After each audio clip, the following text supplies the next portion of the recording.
We have breaking news. Multiple law enforcement agencies are responding to a shooting at a high school in Perry, Iowa, where officials say at least one victim has been killed and two more injured. FBI, ATF, and medical staff are all on site, and a city official tells ABC News City Hall is on lockdown as a precaution. Officials are set to hold a press conference shortly. We will bring that to you live when it happens. And we're listening in right now. You can see officials there in Perry, Iowa, are getting ready to get started there. In the meantime, I want to go over to our ABC News contributor, Robert Boies, former NYPD chief of detectives, and former FBI agent Brad Garrett for more. Brad, while we wait to hear from the officials there, it looks like they're not quite ready to get started yet. Check 1, 2. What are you listening for in terms of the kind of details they might release? As much as they're willing to talk about. For example, was this shooter, was he a known entity? This is a small community, as I mentioned earlier, Diane, so everybody sort of knows everybody else. It makes it, on some levels, more difficult to keep secrets. And because of the age of this shooter, they have probably talked to somebody. They have probably changed their dress or their behavior or their general actions, of doing worse in school, issues potentially of substance abuse. There'll be changes typically because that's what happens in these shooters, because the whole thing is driven by anger, revenge, and feeling powerless. And so for whatever reason, the shooter decided to take it into his own hands today. And so we'll see. Robert, unfortunately, we have seen situations like this where the initial information that comes out from law enforcement ends up not matching what they later say happened. How careful do officials need to be at this point in an investigation when they're initially giving these details? So, Diane, you always say it's preliminary and it's subject to change. And you're right, it often changes all the time. So they don't have a lot right now, most likely. If they have identified the shooter, they'll immediately go to the residence and see if there's any notes or anything like that, anything that would suggest why he did this or she did this. Also, the social media scrub, find out what's going on. Should we have picked up on this earlier? So that's what we're going through right now. But the big thing is now it's a quick press conference. So obviously they have the situation at hand. So let's see how much information they have, and we can go forward into the day. It looks like this is a quickly moving situation here. So that's good to put the parents and students at some kind of rest, knowing that it's been resolved. Brad, what does it tell you that they are planning to hold a press conference now in terms of where this situation stands? Well, it strikes me that they resolve this quickly. If the shooting occurred their time around 8 o'clock, that means at the beginning of school. Law enforcement, as Bob mentioned, quickly responded, got the shooter in custody, or maybe the person's deceased. We'll have to find out. But that it's resolved, I think, in their mind. That there's no other active shooters. There's no threat to the school. I haven't heard anything that would indicate that they're like searching additional parts of the school. Maybe they've already done that, hopefully. My guess is if they haven't gotten a search warrant, they are getting a search warrant to go to wherever the shooter lives to see what else they can glean from, electronics and their parents, whomever it might be. Officials are also now saying that the scene is secured. Robert, what does that mean to you when you hear that? Well, it means they've already done their job in securing that location. Now they have to go through the school if it's not already done.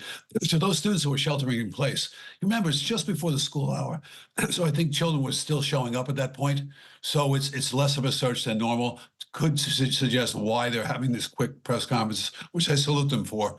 You really want to put this out in the community that this is resolved and it's not a fluid situation anymore. So it's kudos to them for a quick press conference. It means a lot. Brad, you've got FBI, ATF, state police, it looks like there, probably some local law enforcement as well. How do you coordinate a scene like this when there are multiple agencies there? It looks like we're seeing the fire department as well. Well, hopefully they have practiced having a situation like this, where at the very least, the FBI office that's assigned to this part of Iowa, the ATF office assigned, even emergency and medical folks, along with obviously the county sheriff city police, if it's relevant, and the state police. All of them, they at least had some conversations, maybe had practical exercises to sort of test how they would do this. Because typically, Diane, in a rural area, they don't have all the bells and whistles that we have in large cities as far as big command buses and so forth. I mean, basically, I think you're going to hear the sheriff, I assume, talk in a few minutes, and there won't be sort of a lot of fancy stuff around him. He'll just stand there and talk. And so as a result, it may be done in a much more informal way, but the key is communication. Does the sheriff have a relationship? I assume he does, with the FBI, with ATF. I've worked in rural parts of this country as an FBI agent. It's a whole different dynamic in getting cooperation. You can do it if you work at it. And so when you show up at a scene like this, if you've had those conversations, or even if you've practiced together, then it seems to go together. But the sheriff will run the show. This was so quick. My guess is that ATF and FBI were just there to help them sort of after the fact to gather things, maybe run a weapon, et cetera. And, you know, the whole thing went together, obviously, in pretty short order. And Robert, we don't know the details on this school and the kind of drills they run, but so many schools now run active shooter drills with the students, with the teachers, with the staff. How much does that make a difference when something like this actually becomes a reality?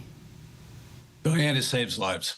Everybody has to know where to go and immediately close that door and lock it. We see the tragedy of Uvalde. We don't want to see that again. We've seen it since that time, some really tight responses and protocols. And that goes kudos to those law enforcement who does that and coordinates. It's not done willy-nilly. It's done through exercises and training, tabletops and that type of thing. Here's very important. You saw to see that that individual with a police thing on his back. Everybody response must be immediately apparent they're part of the police response. They cannot wear just plain clothes. It's an important point. And it looks like those officials in Perry, Iowa are getting ready to give an update now on that shooting. Again, so far they have told us one person is dead at this shooting in Perry, Iowa. Very few details released other than that so far. Let's listen into what police are saying now. Adam Infante, I-N-F-A-N-T-E. I'm the sheriff here in Dallas County. I'm joined by our state, local, and federal partners here at the Perry High School. This morning at approximately 7:37 a.m., we had a Sears radio activation at the high school, which indicated an active shooter situation. An officer first arrived within 7 minutes of that activation and located multiple gunshot victims. We're still unclear of exactly how many are injured or what the extent of those are, but we're working on that right now. There is no further danger to the public. The community is safe. We're just now working backwards, trying to figure out everything that happened and make notifications.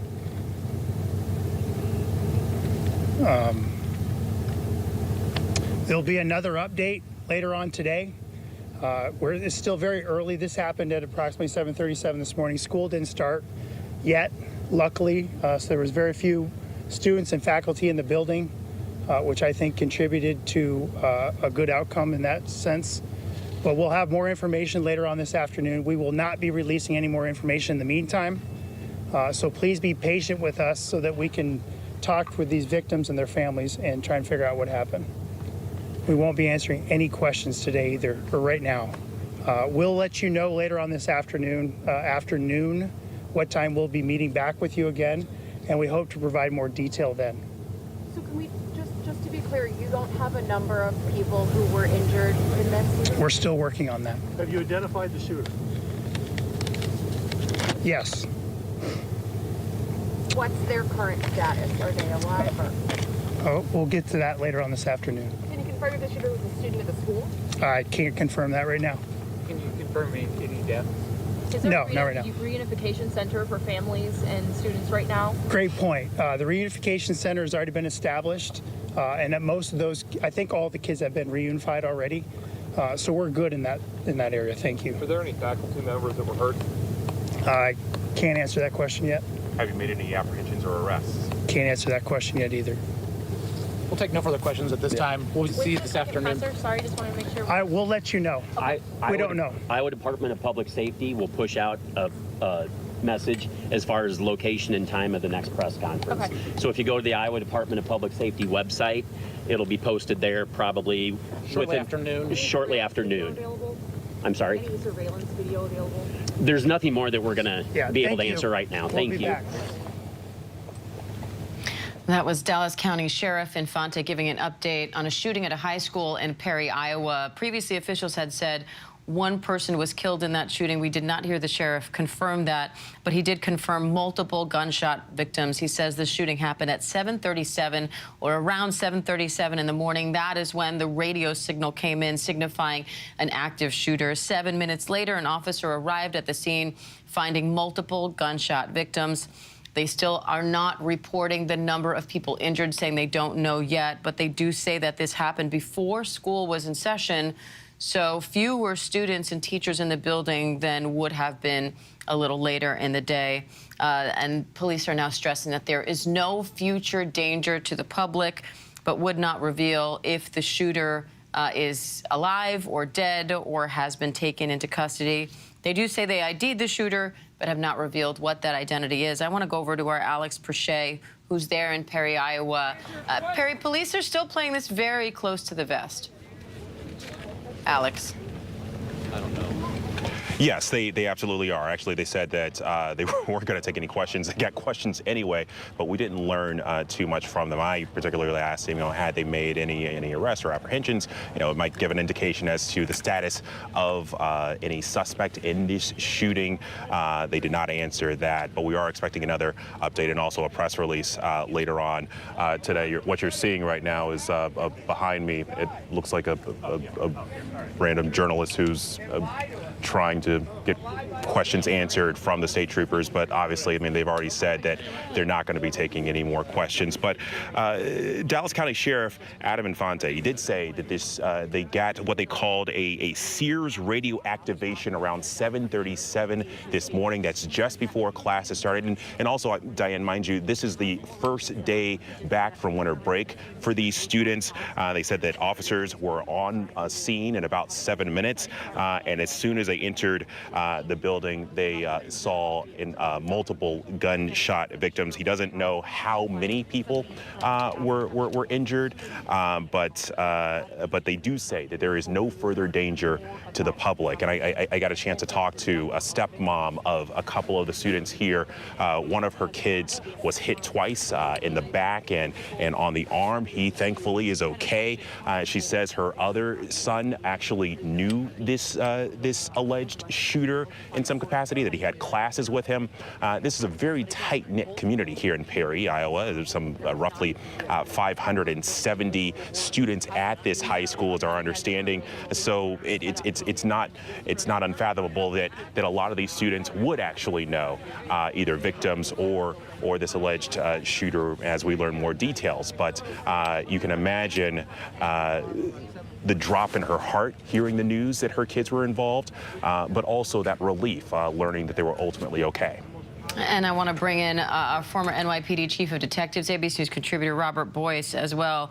Robert, do you find it unusual that they are saying that they have identified the shooter, but aren't releasing that identity yet?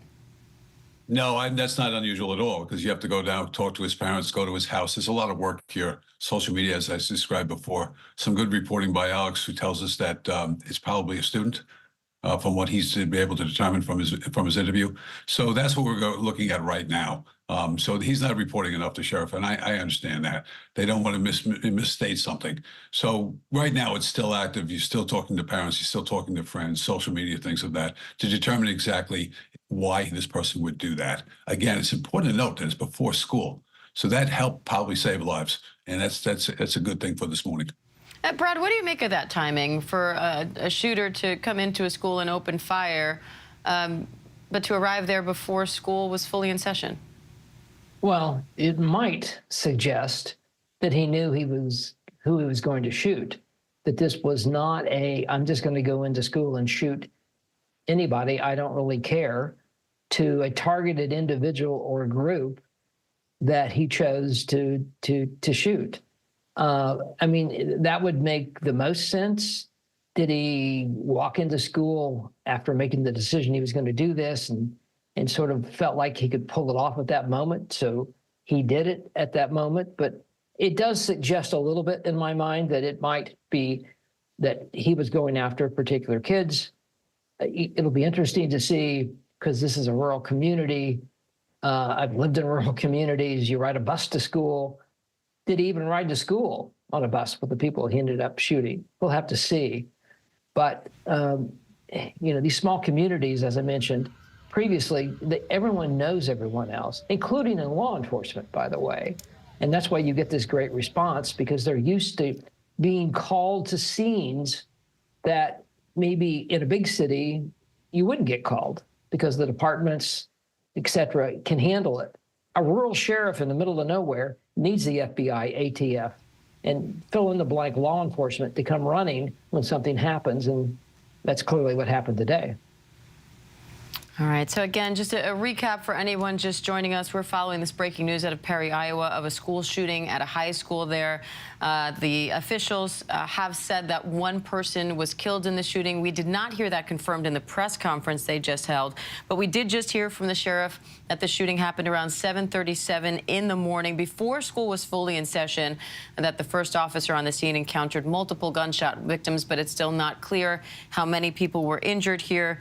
The shooter has been ID'd, but they are not yet revealing that identity, and they stress there's no future danger to the public. We will have continuing updates on this story throughout the day here on ABC News Live, so keep it right here. We'll be right back with more of the day's top stories.